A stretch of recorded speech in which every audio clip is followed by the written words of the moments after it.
और मैं शेयर कर दूंगी वो आपको। जी थैंक यू मैम। ठीक है, जी मैम। ग्रुप में ही शेयर कर दूंगी। जी थैंक यू मैम।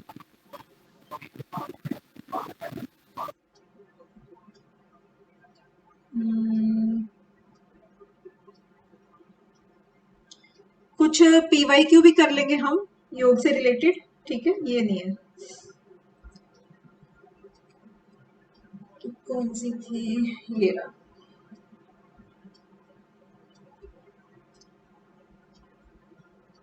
आज योग उपनिषद से रिलेटेड ना थोड़े से कुछ पीवाईक्यूज करेंगे और एक बार इसको रिवीजन करने के बाद। ठीक है,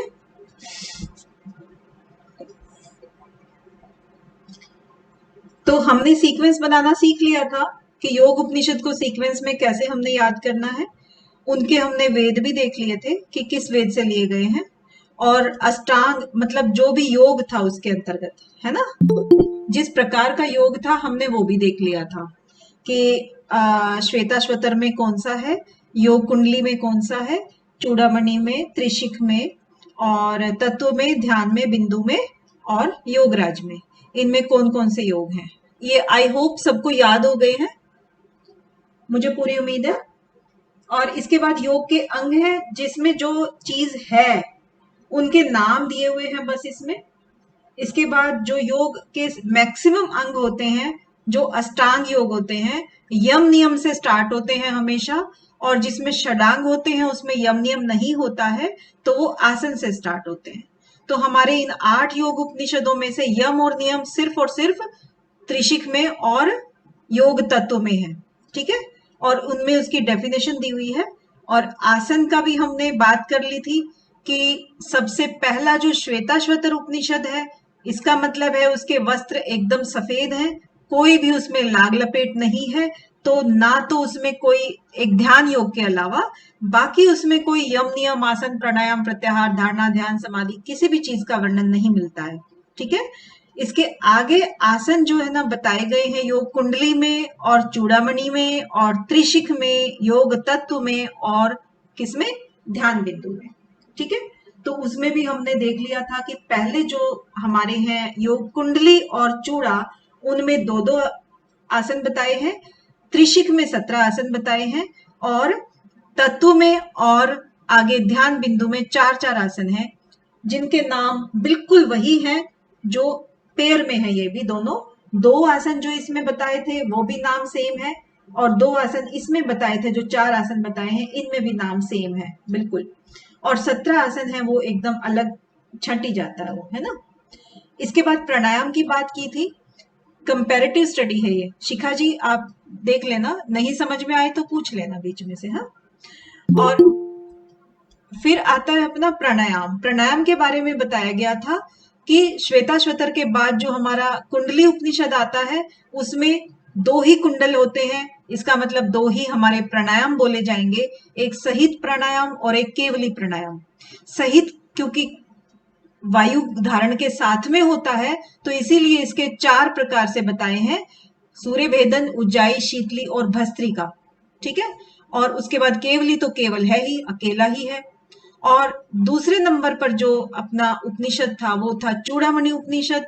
चूड़ामणि क्योंकि हमने चूड़ियों से रिलेट किया था इसको, दर्जन भर चूड़ियां होती हैं, तो इसकी जो स्टार्टिंग होगी पूरक की वो 12 मात्रा से होगी, फिर 16 मात्रा में होल्ड करना है और 10 मात्रा में उसको रेचक करना है। ठीक है, ये इसका एक याद करने का समझो तरीका है। और इसके बाद जो हमारे त्रिशिख ब्राह्मण उपनिषद के अंदर जो ब्राह्मण है, त्रिशिख ब्राह्मण, उन्होंने जो प्राणायाम को परिभाषित किया या उसकी व्याख्या करी, वो है कि जगत मिथ्या है, ये जान लेना ही प्राणायाम है। और उसको करना कैसे है, 16, 64 और 32, जो कि हमें अधिकतर हठ ग्रंथों में मिलता है, यही रेशो मिलता है 16, 64, 32। इसका मतलब है 1:4:2, यानी कि 1 ये और 4 गुना इसका होल्ड करना है और 2 गुना में इसको रेचक करना है। तो यहां पर अगर 16 मात्रा लिखी है तो 16 चौका 64 हो गया और 16 दूनी 32 हो गया। ठीक है, 16, 64, 32 ऐसे आता है ये। इसके बाद क्योंकि ब्राह्मण उपनिषद है ये, त्रिशिक ब्राह्मण ने फिर योग तत्व जो हमने बाद में रिलेट किया था वो सेम ही देंगे, इसी का रेशो देंगे, तो ये सेम ही है। और इसकी जो मात्रा एक ऐड कर दी है कि एक मात्रा को हम क्या कहेंगे, किस तरह से उसको हम नापेंगे मात्रा को, तो घुटने के ऊपर जब हम हाथ फेरते हैं और वो प्रदक्षिणा करते हैं उसका मतलब है एक मात्रा हो गया, ठीक है। और उसके बाद जब आगे हमारा ध्यान बिंदु आता है तो ध्यान में हम ध्यान ही करेंगे, मात्राएं थोड़ी काउंट करेंगे, मात्राएं काउंट करेंगे तो हम ध्यान कैसे करेंगे। तो ध्यान किसका करेंगे, पूरक जब हम करेंगे तो ब्रह्मा का ध्यान करेंगे, और कुंभक करेंगे तो विष्णु का करेंगे, और रेचक करेंगे तो रुद्र का करेंगे, ठीक है। तो ये तो हमारा हो गया प्राणायाम। अब आता है प्रत्याहार।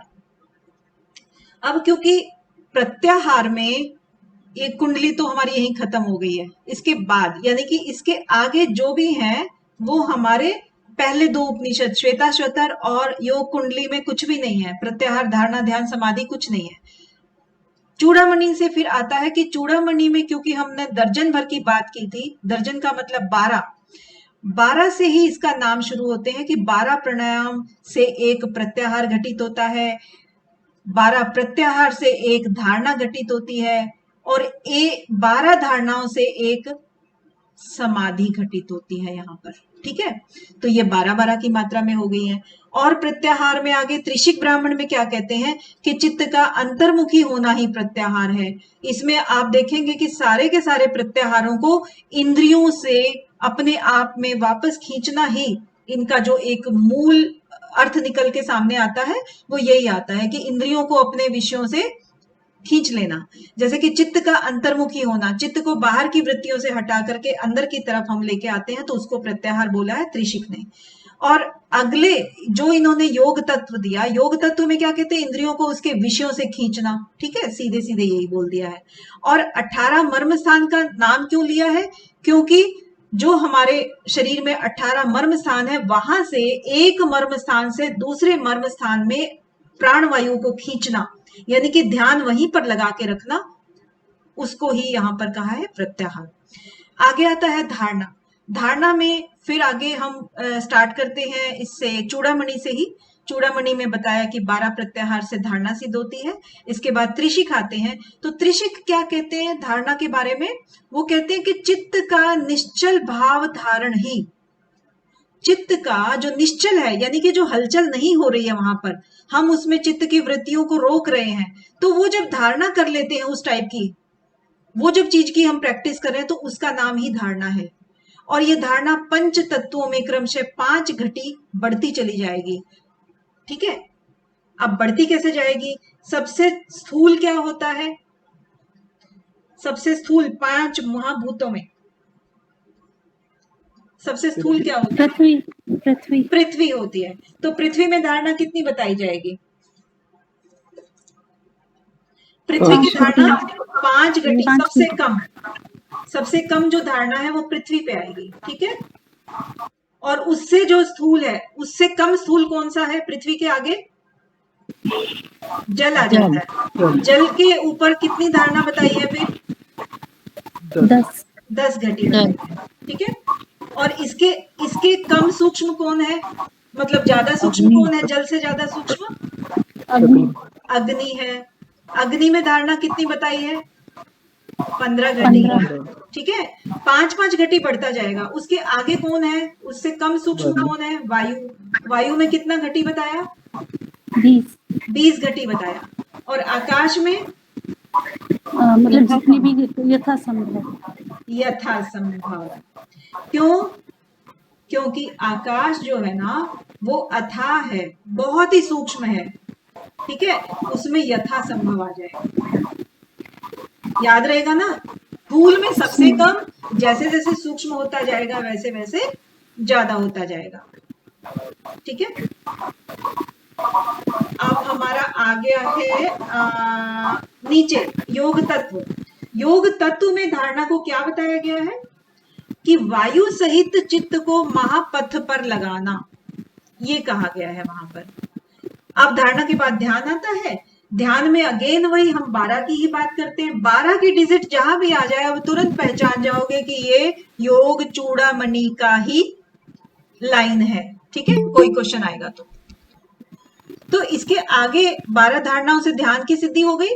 और ध्यान त्रिशिक ब्राह्मण में कैसे बताया है कि मैं वही चिन्ह मात्र हूं, इसको ध्यान बता दिया है। ये चिंतन करना ही ध्यान है। और योग तत्व में इन्होंने जो तत्व दिया उसको क्या कह रहे हैं ध्यान के बारे में, कि ध्यान 2 प्रकार का है, एक तो है सगुण और एक है निर्गुण। अब सगुण का मतलब क्या हुआ, गुण के साथ में। इसका मतलब यह क्या हुआ कि गुण के साथ में मतलब उसके साथ में कुछ गुण होंगे, यानी कि जब भी हम ध्यान करेंगे तो हमें कुछ मिलेगा। अब मिलेगा तो क्या मिलेगा, सिद्धियां मिलेंगी हमें, अणिमा आदि जो भी सिद्धियां हैं, कि यानी कि वो हमने गुण के साथ में ध्यान किया। और एक होता है निर्गुण, हमें कुछ नहीं चाहिए, हमें सिर्फ समाधि चाहिए। क्योंकि अगर हम इन चीजों को ले लेंगे, समय इनको सिद्धियों को यूज करेंगे, तो हम वहीं भटकते रह जाएंगे प्रसिद्धि के दौर में। ये आदमी जानेगा, वो आदमी जानेगा, तो ठीक है ना। तो वो सब चीजों के चक्कर में ना पड़ते हुए, तो सिद्धियां तो बहुत तरह की होती हैं, और निर्गुण जो है ना वो सिर्फ समाधि की तरफ लेके जाता है, तो एक ही हो गया। ठीक है, इसके आगे हमारी आती है समाधि।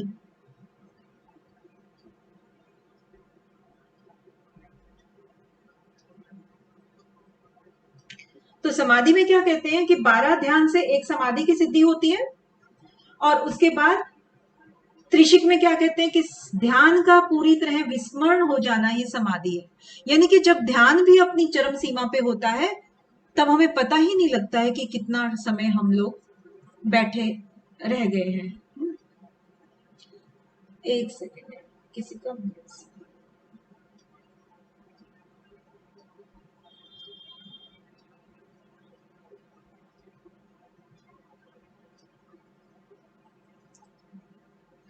तो इसके बाद लास्ट में जो योग तत्व की बात करते हैं, तो जीवात्मा और परमात्मा की समता अवस्था ही समाधि है। ठीक है, यानी कि जब वो दोनों एक हो जाते हैं, एक तरह से समभाव में आ जाते हैं, तब समाधि है। तो ये यहां तक हमारा समाधि तक कंप्लीट हो गया है। ओके, देखिए योग उपनिषद में करने को अभी और भी बहुत कुछ है, क्योंकि नाद एक तो हमने नहीं किया है इसमें, है ना। और क्वेश्चन आंसर आज कर लेते हैं, क्योंकि थोड़ा सा टाइम नहीं होता है ना सब प्रिपेयर करने का। तो कर ले क्या क्वेश्चन आंसर्स, PYQs। जी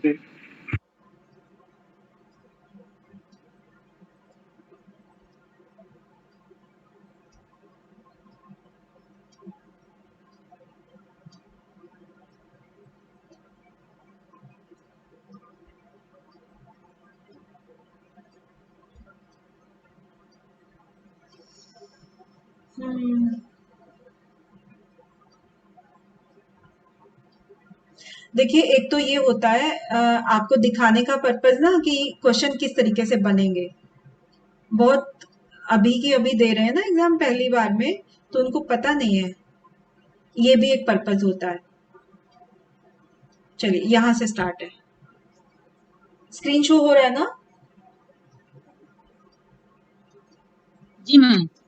तो अब ये जो क्वेश्चन है, नादानुसंधान के अभ्यास से किस चरण में विविध प्रकार के गंभीर नाद सुनाई देते हैं। प्रथम अभ्यास। जी मैम, प्रथम अभ्यास में।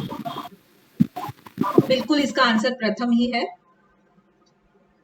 अच्छा, इससे वो नहीं होगा,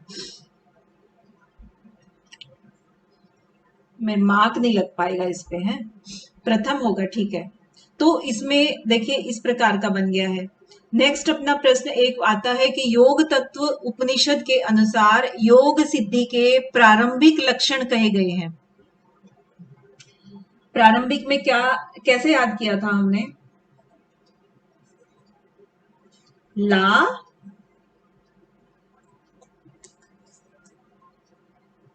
था ना कुछ ऐसे ही। ए और बी मैम। हाँ ए भी होना चाहिए, इसमें तो ऑप्शन ही नहीं दे रखा। लघुत्तम आरोग्यम अलोलुप्तम बण प्रसादम सर्वोष्टम। हाँ, तो इसमें क्या तरीका बताया था ना, लघुत्तम आरोग्यम। सबसे पहले तो आप पूरे के पूरे सातों के सातों याद होने चाहिए ना। सबसे पहले क्या था? लघुता थी, लघुता थी, जी, और उसके बाद आरोग्यता, आरोग्यता थी, जी, फिर क्या अलोलुपता, था? वर्ण प्रसाद, अलोलुपता। अलोलुपता, देखिए ये हमारी सीरीज हमने बनाई थी, ला ला ला व और स, और यहाँ पर श और म, ये हाँ, सीरीज बनाई थी हमने। वैसे अगर इससे हम याद कर लेते हैं तो हमारी सीरीज बन जाएगी अलोलुपता, ठीक है। इसके बाद जो वी आता है, वी का नंबर क्या आता है? वर्ण प्रसाद, वर्ण प्रसाद, ठीक है। पांचवें पर स, एस, एस फॉर स्वर सोष्ठ, स्वर सौष्ठम, और छठे नंबर पर शुभगंध, शुभ गंध हो गया। उसके बाद सातवें नंबर पर क्या था? मलमूत्र, मलमूत्र अल्पता, है ना, यही हो गया।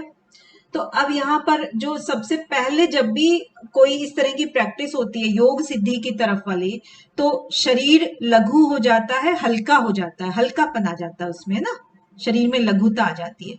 तो सबसे पहले क्या है? ए ही आएगा इसका आंसर, है ना, ए लिखा जाएगा, ए तो है ही है पक्का।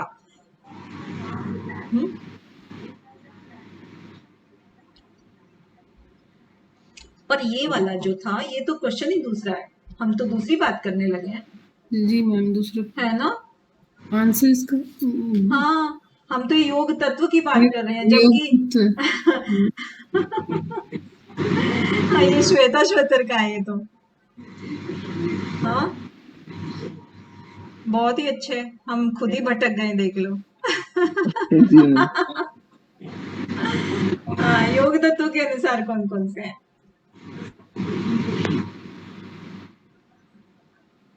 हम्म,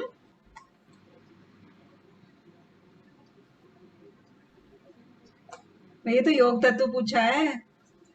तो मैम इसमें शायद जठराग्नि विवर्धन है क्या? नहीं, जठराग्नि जठराग्नि विवर्धन तो होगा ही नहीं मैम। नहीं होगा, होगा क्यों नहीं होगा? और कृष्णत्व तो होगा, और कृशत्व भी होगा, जी, और शरीर लघुता भी होगा, बस ये दो लघुता हो भी सकता होगा। है। मैम बी कंफर्म है तो फर्स्ट और सेकंड हो सकता ए भी हो सकता ए है। ए कंफर्म है इसमें, ए कंफर्म है इसमें, शरीर लघुता, ठीक है। और जठराग्नि तीव्र होती है, जठराग्नि विवर्धन, ठीक है। डी भी कंफर्म है वैसे तो इसमें, है ना। योग सिद्धि में है मैम ऑप्शन के अकॉर्डिंग तो मैम एडी हो गया फिर, और शरीर क्योंकि जो अगर है, ए सही है तो हमारा ऑप्शन। नहीं नहीं, आप क्या बोल रहे हो, क्या क्या ठीक है? मैम जब ऑप्शन में ए, क्योंकि एक ही में है ना, 3 में ही है ऑप्शन, तो उसके अकॉर्डिंग तो ए और डी हो गया। ए और डी हो गया, लेकिन कृषित्व कौन बोल रहा था? वो भी तो बोल रहे थे। मैम कृषत्व और नहीं मैम, मैंने नहीं बोला। कृषत्व और शरीर लघुता तो एक ही चीज हो गया मैम, करीब करीब। नहीं, इसमें आप देखिए ना कि कृषित्व, जो कृषित्व अगर होता तब तो ठीक था ये, लेकिन इसके पहले अ लगा हुआ है, जी, अच्छा, तो ये तो नील हो गया ना। हाँ, ये तो अकृषत्व हो गया। हाँ, ये अकृषित्व है। फिर स्थूलता भी नहीं होगा, जठराग्नि मंदनम भी नहीं होगा, तो इसका बचा क्या? एओडी तो बचा, अच्छा, जी मैम। और एओडी का मतलब है 3 ऑप्शन, है ना। अब देखो, खुद कर रहे हैं लेकिन फिर भी जो है ना ध्यान कहीं और जा रहा है। अच्छा ठीक है, ये तो 7 बताए थे, अब ये नहीं देख रहे ऊपर की श्वेता श्वेतर के बताए थे कि योग तत्व के बताए थे। चलिए नेक्स्ट मैम अब क्रश तो हमको भी कर वो पड़ गया क्या कर सकते हैं? मैम। ये जो क्रश था वो क्रश हल्का वो पतलापन था ना, तो उसको भी हाँ, गलत ले जा रहे थे हम। कृषित्व तो पतलापन होता है, लेकिन अकृषित्व तो अकृषत्व उसका वो भी उल्टा हो गया वही, वो ब्रेन पढ़ रहा है कुछ और उसको परसीव कुछ कर रहा है। ना। अकृषत्व हाँ, भी कृषत्व जैसा लग रहा है, फिर हाँ लग रहा है, बिल्कुल जी, लग जी, रहा जी। है। बिल्कुल एकदम लग रहा से है। हड़बड़ाहट तो हुई। ये ही छोटी-छोटी चीज़ें हैं जो कि हमें ध्यान रखनी है, और इनकी हम डेली 5-7 क्वेश्चन भी करेंगे ना, डेली 10-15, तो भी हमें वो चीज़ की हैबिट पड़ जाएगी ध्यान से पढ़ने की, जी। है ना? तो नेक्स्ट अपना ये योग कुंडली उपनिषद के अनुसार सहित कुंभक है।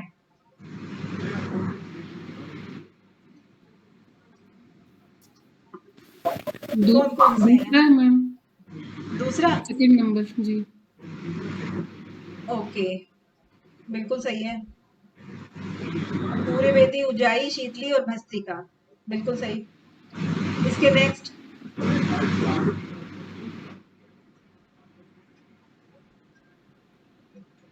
ध्यान बिंदु उपनिषद के अनुसार बताइए। मैम ये दिखाई नहीं देता है। अच्छा, दिखाई नहीं दे रहा क्या? अब अब ठीक है? जी जी जी।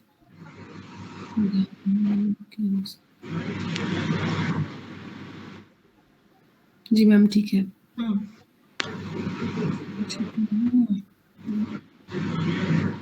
मैसेज भी कर सकते हो भाई, बता भी सकते हो। मैम 4 नंबर होना चाहिए। ध्यान बिंदु के अनुसार ये कौन बोला? शिखा जी? मैम मैं बोली सुनीता। सुनीता बोली है, अच्छा। और क्योंकि उसमें 4 आसन है ना मैम।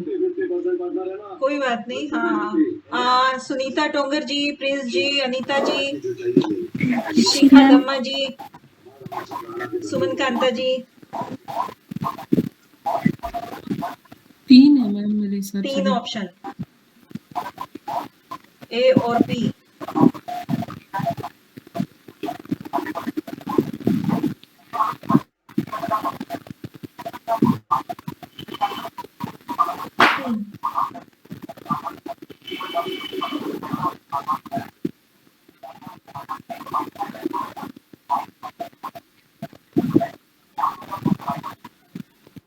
सुनीता जी, आपको कुछ क्लियर हुआ? मैम यह सब हो गया मैम, ए और बी है। सुनीता सिंघानिया जी, जी मैम हो गया। कैसे हुआ बताइए? मैम मैम याद आ गया। क्योंकि उसमें यम और नियम नहीं है। जी मैम। अगर षडांग योग होता है ना, तो उसमें यम नियम होता यम ही और नहीं नियम है। नहीं होते। जी हाँ, ठीक जी है।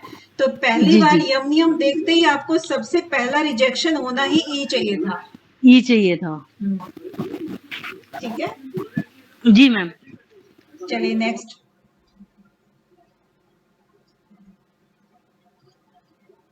हाँ जी, तो एक इसमें बताने वाली ये बात है कि जो ये चित्तस्य निश्चलो निश्चली भावो धारणा, धारणा की उपरोक्त व्याख्या किस उपनिषद में की गई है?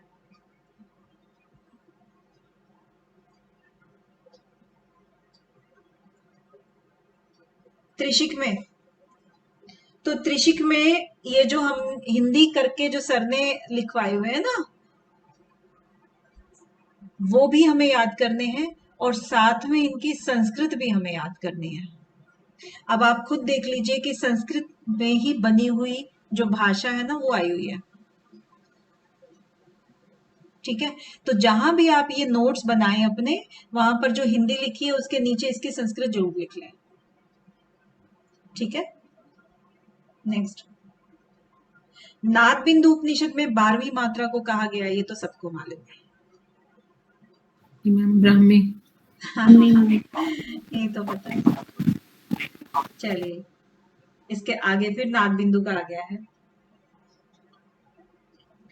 देखो इस तरह के क्वेश्चन बनेंगे।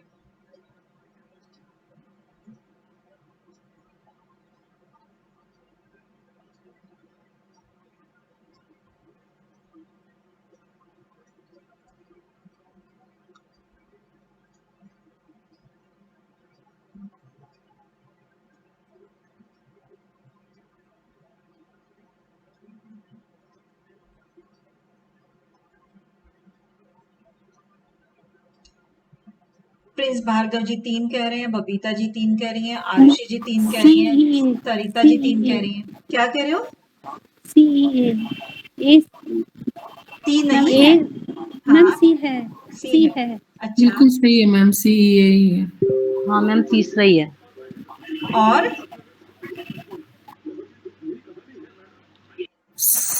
10वीं मात्रा धृति है, 12वीं मात्रा ब्राह्मी है और ए है विद्युन, द्वितीय मात्रा विद्युन मात्रा। मतलब ए सी ई इसका आंसर होगा है। जी 10वीं मात्रा मैम को क्या कहा है वैसे? मैम मैम धृति इसको हेलो हाँ, मैम, इसको एक बार आप ना पूरा बता देना, दसों को आप बताते हो तो जल्दी से याद होता है। अच्छा, उस दिन बताया भी था ना इसका। जैसे कि सबसे पहली जो मात्रा होती है, तो क्या होती है वो? एक जब घोषणी घोषिणी घोषिणी घोषणा होती है ना, सबसे पहले लाउड जी स्पीकर से जी वो घोषणा होती है, और घोषणा कौन कराता है? आकाश, आकाश से घोषणा हुई, हाँ, फिर बिजली चमकी आकाश में जब घोषणा होती है, बहुत तेज बादल जब गरजते हो, उसके बाद फिर पतंगिनी, पतंग उड़ रहा है आकाश में। तीसरी मात्रा, फिर नाम दिया। फिर नामधेय, हाँ नामधेय छोड़ वायु देते, वेगनी, उसके बाद वायु वायु वेगनी। वेगिनी, हाँ वायु हाँ, चलने लगता है, फिर नामधेय, फिर नामधेय। तो इसमें थोड़ा सा जो रिलेट करते हैं ना, कि भाई एक हमें सिर्फ यही रिलेट नहीं करना है, इसके आगे रिलेट करना है कि किस मात्रा के अंदर प्राण त्यागने से और क्या उसको मिलता है। तो जैसे प्रथम है घोषणा होती है, तो घोषणा आमतौर पे कौन करवाता है? राजा करवाते हैं, है ना, चक्रवर्ती राजा। चक्रवर्ती राजा किसको बोलते हैं? जो आसपास में सभी राजाओं के दिल जीत ले, या समझो सबके ऊपर राज करते हैं, उनकी बात कर रहे हैं। तो नहीं कि जो घोषणी मात्रा में जो प्राण त्याग करता है, वो क्या होता है? चक्रवर्ती सम्राट के रूप में जन्म लेता है, या फिर समझो पृथ्वी पे ही लेगा ना वो, तो वो सबसे कम उसकी उपाधि हुई एक तरह से। ठीक है, अपनी पृथ्वी लोक पे तो सबसे ऊंची उपाधि है, लेकिन स्वर्ग और जो ऊपर के लोक हैं, उनमें सबसे नीची कैटेगरी की है चक्रवर्ती सम्राट। यानी कि जो घोषणी मात्रा में जो प्राणों का त्याग करेगा, वो चक्रवर्ती सम्राट के रूप में उसको उसके बराबर की उपाधि होगी। और दूसरी मात्रा जो होती है वो विद्युत मात्रा, यानी कि जो जैसे सुमन कांता जी ने बताया कि घोषणा होने के बाद फिर एकदम से बिजली चमकती है, और मतलब इस तरह का एकदम लोग अलर्ट हो जाते हैं। तो उसमें फिर बिजली चमकती है, तो वो आकाश में ही चमकती है। और यक्ष जो होते हैं ना, वो भी हमारे आकाशीय एक तरह की प्राणियों की, या समझो स्वर्गलोक के जो इनकी वैरायटी होती है ना, गंधर्वों की, देवों की, तो इसी तरह से यक्ष होते हैं। तो विद्युत जब चमकते हैं, तो यक्ष जैसा महात्मा जो है ना, उसके रूप में उसकी बराबरी होती है। और तीसरी जो मात्रा होती है पतंगिनी, फिर बिजली चमकने के बाद वो पतंगे, समझो एक तरह से उसका छोटा रूप, मतलब और सूक्ष्म रूप आ गया उसका, कि वहां से फिर क्या होता है? विद्याधर की तरह से उसकी उत्पत्ति होती है, उसके बराबर में माना जाता है। फिर जो चौथी मात्रा आई है वायु वेगनी, यानी कि वायु जो चलती है, तो वायु वेगनी के हिसाब से फिर गंधर्व के रूप में वो गंधर्व का रूप धारण करते हैं, जो चौथी मात्रा के अंदर अपने प्राण त्याग करते हैं। पांचवी मात्रा जो नामधेय है, नामधेय में फिर अब आ जाते हैं चंद्रलोक में सम्मानित, यानी कि फिर वो चंद्रलोक आ गए हैं, वहां पर वो सम्मान उसके समरूप समझो उनको माना गया है। छठी मात्रा इंद्री होगी, कि इंद्र के समान पद। ये वाले थोड़े से इजी से आ जाते हैं क्योंकि एक दूसरे से रिलेटेड है। छठी मात्रा इंद्री है।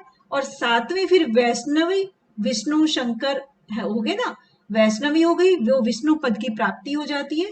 और आठवीं मात्रा शांकरी होगी, जो पशुपति रुद्र की समीपता जो बताई गई है।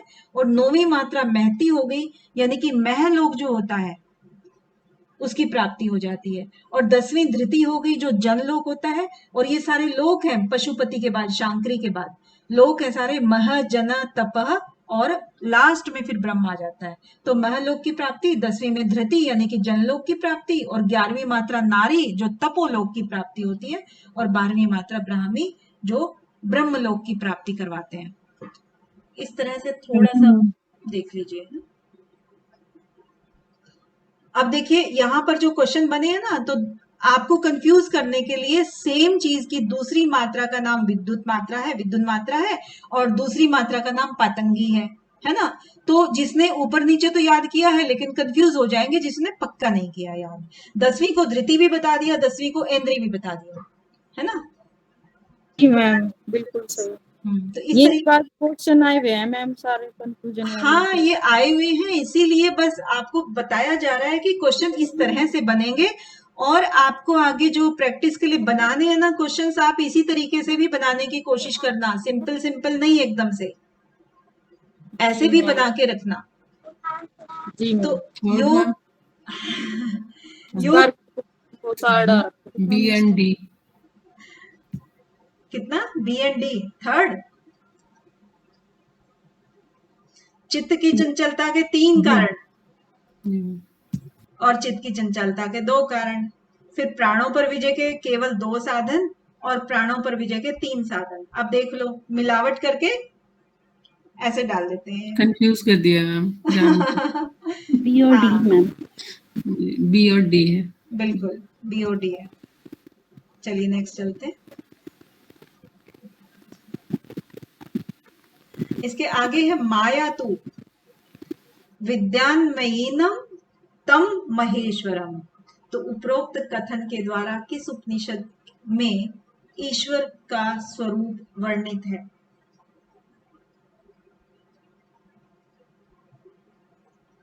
अब ये तो मुझे भी नहीं पता, ये तो बस मैं लास्ट मोमेंट पे जो तैयारी करते हैं, तो संस्कृत का तो मैंने नहीं देखा है कि भाई ये कौन सी वाली लाइन है ना।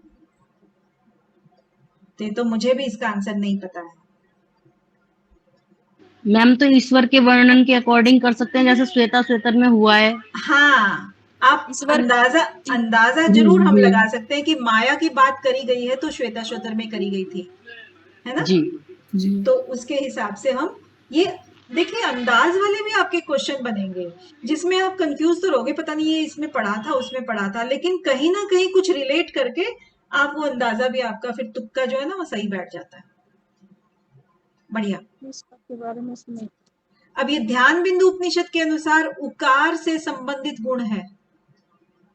उकार से सतोगुण है मैम। तमोगुण में है मैम। सुनीता टोंगर जी तमोगुण कह रही है। जी मैम। और बाकी सब तो सात्विक कह रहे हैं। सतोगुण मैम, सतोगुण। हाँ, रजतम सतोगुण भी होगा रजतम। मैम। तो ये तो देखिए सुनीता टोंगर जी, ये सब ना हम लोग रिवाइज कर चुके हैं सारा ना। जी। इसको एक एक बार जरूर रिपीट कर लिया करें। जो भी योग उपनिषद है या अपना पतंजल भी कंप्लीट हो चुका है, तो उन सब को ना हफ्ते में एक बार जरूर रिपीट कर लो, ताकि वो हमारी जो स्मृति है वो धुंधली ना पड़ने पाए। जी मैम। तो आकार जो है वो रजोगुण का प्रतीक है। आकार जो है वो किसका है? रजोगुण का है। और ऊकार जो है वो सत्वगुण का है। और मकार जो है वो तमोगुण का प्रतीक है। ठीक है। अब यहाँ पर गुणों की ही बात करिए, नहीं तो इसको पूरा अच्छे से पूरी टेबल भी देख सकते थे कि सिर्फ गुण ही गुण नहीं है। आपके पृथ्वी, अंतरिक्ष और 2 लोक हैं, अग्नि, वायु और सूर्य लोक हैं, ऋग्वेद, यजुर्वेद और सामवेद हैं, भू भुव स्व है, और ब्रह्मा, विष्णु, महेश है। और वर्णों पे अगर हम आए तो पीत वर्ण, श्वेत वर्ण और कृष्ण वर्ण है। ठीक है। तो यहाँ पर इसको वर्ण तो बिल्कुल आपके इसके साथ ही अटैच हो जाते हैं। रजोगुण यानी कि पृथ्वी, है ना। और पृथ्वी का हमेशा पीत वर्ण ही माना जाता है। यहाँ पर सत्वगुण है, सत्वगुण का मतलब है श्वेत वर्ण। ठीक है ना, सबको मालूम है, ये रिलेट कर सकते हो। पर तमोगुण का मतलब है कृष्ण वर्ण, है ना, ये हो सकता है। चलिए नेक्स्ट।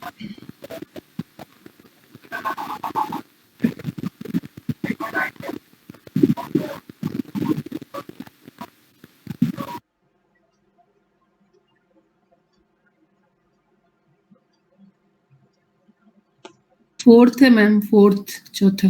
फोर्थ, जी मैम। ओके। खेचरी जो है, आपने क्या बताया खेचरी का? मुद्रा। मुद्रा। जी। व्यान क्या है? व्यान प्राण है मैम। व्यान फोर्थ। प्राण हो गया। जी, क्रिकल क्रिकल उपप्राण फर्स्ट। प्राण हो गया। जालंधर बंद है मैम। जालंधर बंद हो गया। बंद हो गया, बहुत ही बढ़िया, सही, एकदम बढ़िया। इसके बाद योग कुंडली उपनिषद में सहित कुंभक के कितने प्रकार बताए गए हैं?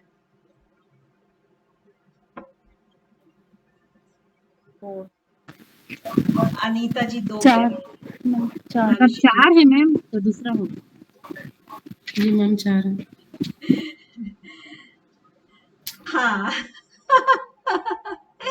अब यहाँ पर देखिए 2 नंबर पे 4 लिखा हुआ है। अब आप आंसर 2 दे रहे हो कि प्रिंस भार्गव आंसर जी दो, 4 दे रहे आंसर हैं? दो है, आंसर दो है मैम। नहीं वो मैम आपने क्वेश्चन कर दिया था ना बीच में, तो वहां ध्यान चला गया। चलिए ठीक है, कौन कौन से हैं? सूर्य भेदी उज्जैय, सूर्य भेदी उज्जैय, शीतली और शीतली भस्त्रिका। भस्त्री। भस्त्रिका, बिल्कुल बढ़िया। इसके बाद देखिए नेक्स्ट। 12 मैम, 12। 12 मात्राएं हैं, बिल्कुल 12 इजी था, मात्रा। इसमें कोई डाउट नहीं है। चलिए आगे। परमेश्वर का स्वरूप व उसकी महिमा श्वेताश्वतर उपनिषद के किस अध्याय में वर्णित नहीं है? मैम फोर्थ में। फोर्थ में नहीं है? हमारे सिलेबस में कितने पार्ट हैं? कौन-कौन से सॉरी अध्याय? मैम, दूसरे में मैम। हाँ, 3-3 कौन लिख रहा है? अनीता जी, श्वेता ठाकुर जी, श्वेता ठाकुर जी, भाई गलती मत कीजिए आप। मैम पिछले वाला क्वेश्चन था 12 ये मात्राएं। पिछले वाला था, पिछले वाले में कौन सा था? पिछले वाले में तीसरा। अच्छा ठीक है, ओके, पिछले वाला। तो इस बार आंसर ही नहीं दिया आपने। इसमें हाँ। ये गलत बात है। हम्म, 1 सही रहेगा मैम इसमें ना। 1 सही मैम इसको रहेगा। गहनता से देखने लगे थे ना, तो इसलिए आंसर नहीं दिया अभी। चलो आगे। योग तत्व उपनिषद के अनुसार सुमेलित कीजिए।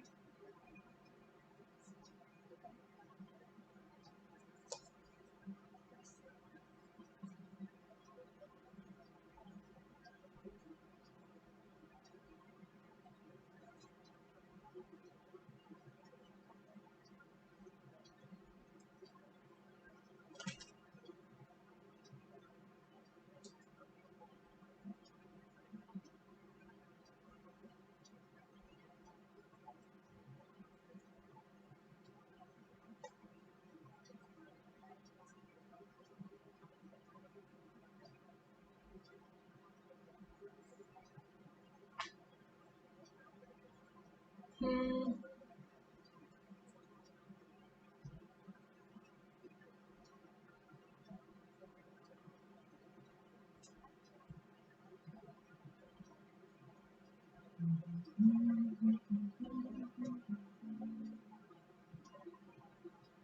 दो। पृथ्वी, जल, अग्नि, वायु, आकाश, इनके देवता कौन से बताए गए हैं?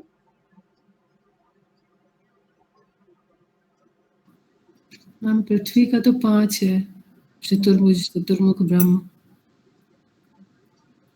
और जल के वो होंगे मैम, क्या कहते हैं, नारायण। ओके, नारायण। तो उस हिसाब से 5। पांच। हाँ मैम, किसी का भी कंफर्म पता है ना तो ये आंसर हो जाएगा। जी जी। वही। ब्रह्मा विष्णु एक पता होने से पहला ही पता होने से पता होगा, दूसरा ये नहीं। इसमें है क्या ना कि ब्रह्मा विष्णु और महेश कह दीजिए या रुद्र कह दीजिए, जी। है ना। और इसके बाद ईश्वर आ जाते हैं और फिर शंकर महादेव। सदाशिव। फिर पांचों की बात करें तो इस हिसाब से सीक्वेंस बन जाएगा। ये राइट सीक्वेंस है और पृथ्वी जल आकाश ये है ही है। ठीक है, चलिए आगे चलते हैं। योगराज उपनिषद के अनुसार षष्ठम चक्र है, छठा चक्र कौन सा है?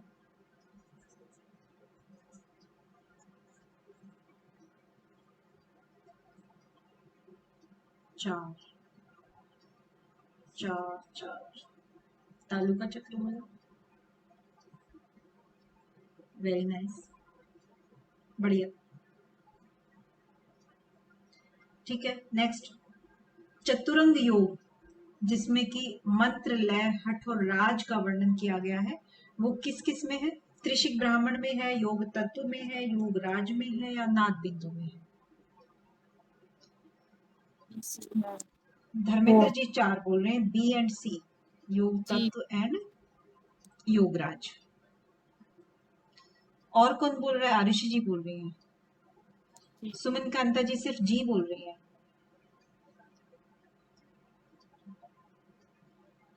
चार ही, चौथा ही है मैम, BNC।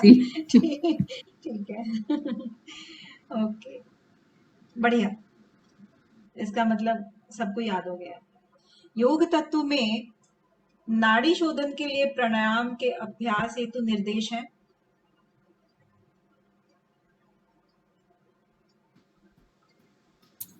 एक तो प्रतिदिन 4 बार है मैम। मतलब ए कंफर्म है। ए और सी 1 ए और सी मैम, 3 महीने तक जी। ए और सी, पहला वाला। बढ़िया बढ़िया, एकदम सही है। ध्यान बिंदु उपनिषद के अनुसार ओंकार के अकार में कौन सा वर्ण और गुण है? ये तो अभी अभी बताएगा। आंसर हाँ? सेकंड 2 सेकंड कौन बोला? मैम सेकंड किसने बोला अभी? मैंने बोला, ये गलत याद हो रहा है मैम, मुझे याद नहीं है अच्छी तरह से, कर लूंगी मैम आज। सुनीता टोंगर जी बोल रही है क्या सेकंड? जी मैम। सही तो बोल रहे हो? मैम आपने डरा दिया मुझे।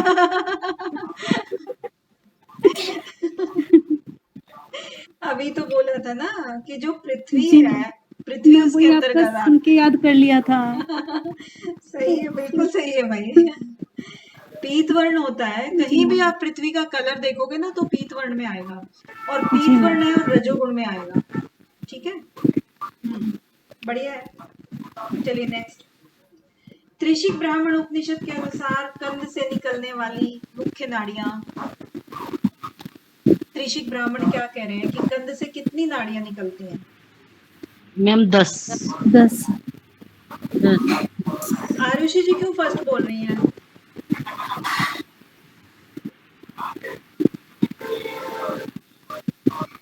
मैम ऑप्शन है 1। अच्छा, ऑप्शन फर्स्ट है, ठीक है, जी बढ़िया बढ़िया, ठीक है, 10 ही निकलती हैं। और त्रिशिक के अनुसार नियम का आरोही क्रम, ये इसीलिए ये क्वेश्चन दिखा रहे हैं कि आपसे इनके आरोही अवरोही क्रम भी पूछे जा सकते हैं। इसका मतलब क्या हुआ कि आपको ये सारे सीक्वेंस से याद करने हैं। कई क्वेश्चन आ गए मैम इनमें से ना, हाँ जी, पिछले उसमें हमारे त्रिशिक देख लीजिए कितना इम्पोर्टेंट है। ये सब पिछले ना एग्जाम के हैं मैम। नहीं, पिछले ये इसका नवंबर के नहीं है, कुछ नवंबर के भी हैं और कुछ पहले के भी हैं। अभी कंप्लीट सारे तो मैं लाई नहीं हूँ। त्रिशिक ब्राह्मण के अनुसार नियम का आरोही क्रम, आई थिंक धर्मेंद्र जी ने याद किया होगा। मैम DCEBA हुआ। हाँ संतोष आस्तिक के दान, तब संतोष के बाद आस्तिक के होगा, उसके बाद दान है, फिर हरि आराधना है मैम। तब संतोष दान ठीक है मैम, आस्तिक के होगा उसके बाद और हरि आराधना। फिर है दान है, फिर है हरि आराधना। तब संतोष आस्तिक के दान हरि आराधना। A B C A B E C D A B E C D दान और फिर है डी। आप कह रहे हो कि A B E E A B E E उसके बाद C and D। C and D. जी कौन कौन इसको सही मान रहा है भाई? मैम सही है। बिल्कुल सही है। जी तो सही है भाई, आप सही मान रहे हो तो सही होगा। अब तक तो सबने लिख भी दिया, हाँ अब तक तो मैम सबने लिख भी दिया तब तक जब तक बढ़िया है, चलिए ठीक है। मतलब कॉन्फिडेंस हो तो ऐसा हो। जी मैम खूब पढ़ा बच्चों ने। हाँ आपने भी बहुत पढ़ा है। तब संतोष, उसके बाद आस्तिक, क्या आस्तिक के फिर दान हरि आराधना। फिर दान और फिर हरि आराधना। ठीक है ना। अब चलिए नेक्स्ट करते हैं। जब बोर हो जाओ ना बता देना। मैम थोड़ा बड़ा कर दीजिए मैम, मतलब मैं दिखाई नहीं देता। हाँ अब दिख रहा है जी। तो नाद बिंदु उपनिषद के अनुसार नाद श्रवण का अभ्यास किस आसन एवं मुद्रा में करना चाहिए? मैम सिद्धासन है वैष्णवी मुद्रा में। ये बात, तीसरा मैम, तीसरा। ये बात बढ़िया। इसके बाद योग तत्व में हठ योग के कितने अंगों का उल्लेख है? मैम 8 अंग। ये आपने बात, याद करा दिया। ये बात 8 अंग मैम, 4। हाँ ये जो है ना, जुबान पे ये चीज तुरंत आ जाए ना तो बात बन जाए। चलो अब आ गया अपने वाला क्वेश्चन जो हम पहले डिस्कस कर रहे थे।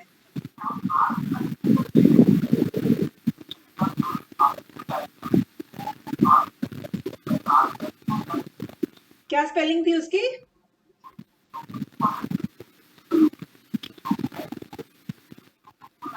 LAA S का V LAV था शायद। हाँ V and S and SH।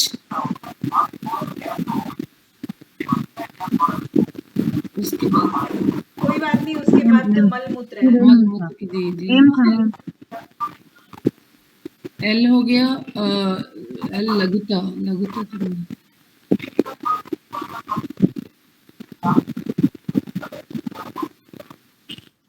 तो जब लघुता है तो इसका मतलब सबसे पहले क्या आएगा? बी आएगा। बी इसके बाद बी एक में ही है मैम, तो फिर हो ही गया। हाँ बी नहीं, बी एक में कैसे है?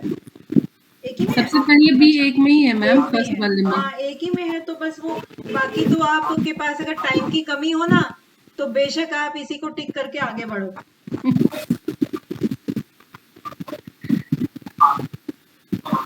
चलिए नेक्स्ट। निम्नलिखित में किन उपनिषदों में षडांग योग का वर्णन है?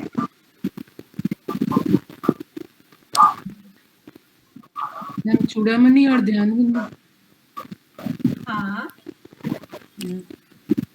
और नाद बिंदु में कितने अंग बताए गए हैं? सुनीता टोंगर बताए कितने बताए हैं? सुनीता जी मैं 4 बताए हैं। मैं नाद बिंदु में तो बताया ही नहीं है। और श्वेता श्वेतर में? श्वेता में भी नहीं बताया मैम कुछ नहीं भी। ध्यान हाँ बिल्कुल एकदम से एकदम पता होना चाहिए कि भाई इसमें तो है ही नहीं। ठीक है नेक्स्ट। 5 उप प्राण में से डकार द्वारा कौन सी प्राण उदरीय दबाव को हल्का करती है? नाग मैम, नाग। हाँ ठीक है।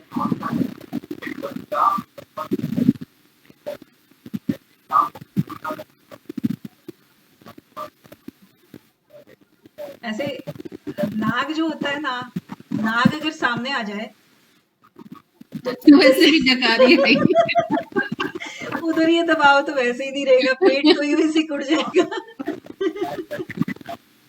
पेट फुला तो सकते नहीं है, फुलाना मतलब रिलैक्स पोजीशन।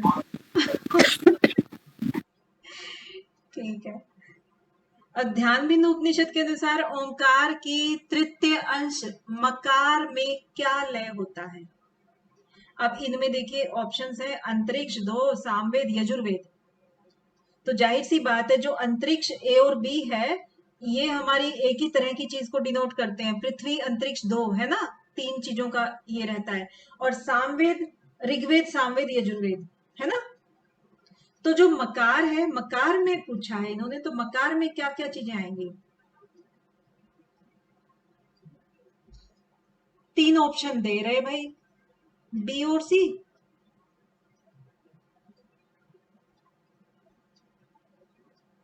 बिल्कुल सही है, राइट एकदम से। ये तो थोड़ा हटके क्वेश्चन आ गया। सांख्य दर्शन के संस्थापक कौन है? कपिल कपिल कपिल मुनि। कपिल का सांख्य महर्षि कपिल है। कपिल मुनि। कपिल मुनि। एक और आ गया त्रिशिक ब्राह्मण उपनिषद का कि उसमें समस्त वस्तुओं के उदासीन भाव होना ही, समस्त वस्तुओं में उदासीन भाव होना ही क्या कहलाता है? आसन आलस नहीं आया आसन, आपको? आसन उदासीनता आसन नहीं। ठीक है, आसन। वैसे। हाँ, तो आप इसका मतलब उदासीन में नहीं हो। फटाफट आंसर दिए जा रहे हो। बढ़िया है सबका, बहुत अच्छा है। नाद बिंदु उपनिषद के अनुसार ये किसका स्पीकर ऑन है? सुनीता टोमर जी। हाँ, पीछे कुछ बज रहा है हाँ। उनका। नाद बिंदु उपनिषद के अनुसार सूची 1 और सूची 2 को सुमेलित कीजिए।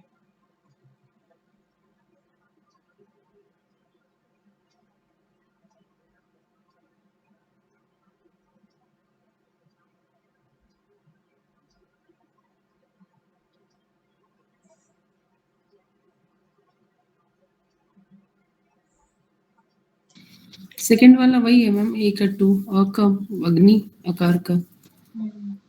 जी अग्नि, वायु, सूर्य और वारुणी जी। है ना।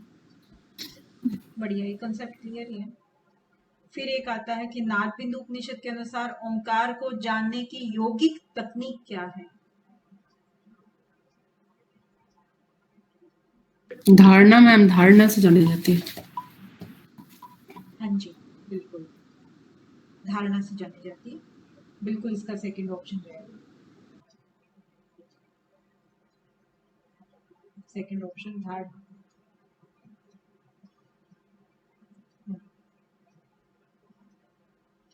नेक्स्ट, योग तत्व उपनिषद के अनुसार पंचभूतों, महाभूतों की धारणा को कितनी देर तक करने का निर्देश है? 5 घंटे। 5 घंटे का। बिल्कुल। तो चलो फिर अभी आज ये देखो